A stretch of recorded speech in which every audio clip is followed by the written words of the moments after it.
So ngayon guys, mag-bleed tayo ng preno, ng brake. Tuturo ko sa inyo kung paano ba mag-bleed ng preno sa madaling paraan. Yung pag napanood mo, kayang-kaya mong gawin, di ba? So bakit ba kailangan natin mag-bleed ng preno? So syempre gagawin natin yan kasi nga ginagawa yung pag-bleed kapag yung may hangin na yung hose ng ating motorcycle. Nagkakaroon kasi ng hangin dito yan.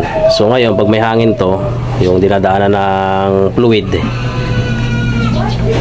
pag nagkakaroon ng hangin yan, so yung preno natin matigas. Mapapansinin mo, diba? O yan o, lumikit na siya.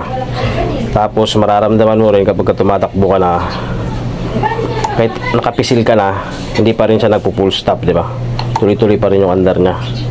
So ibig sabihin nun, yung may hangin yung brake master papunta doon sa hose, pati yung hose may hangin din yun. So ibig sabihin yung fluid noon is hindi tuloy-tuloy, no?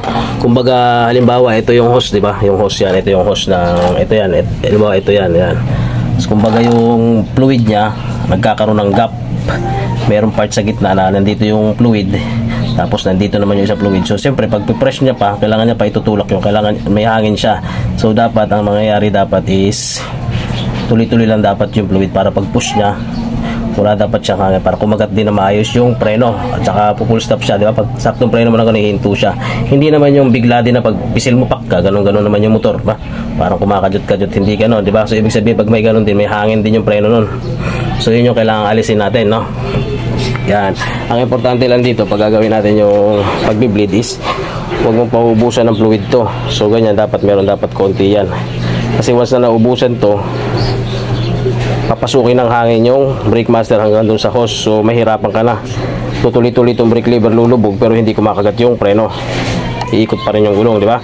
So iwasan mo maubusan to ng brake fluid. So pag nangyari naman yung gano'n nga, pag naubusan ng brake fluid yon, meron nga pala akong video dyan na ginawa kung paano gawin yung gano'n, no? Mabilis lang na pamamaraan. So ituturo ko lang sa inyo ngayon kung paano mag-bleed, di ba? So ito lang diskarte, huwag nyo maubusan ng fluid to para hindi ka mahirapang mag-bleed. So ang kailangan natin alisin dito is yung hangin niya, para yung preno niya at saka ito, ganito, masyadong malayo, di ba? Pag ganyan mo sa kamay, oh, yan, nakakangalay yan, mamanhid yung daliri mo kasi sobrang layo, di ba? So dapat ang preno niya dapat hanggang dito mo mag-press yan. Yan, lulubog dapat yan hanggang dito. Yan, di ba? Tapos yung pagpisil mo dapat smooth yung hinto niya, di ba? Hindi yung pak kakajut-kajut, di ba?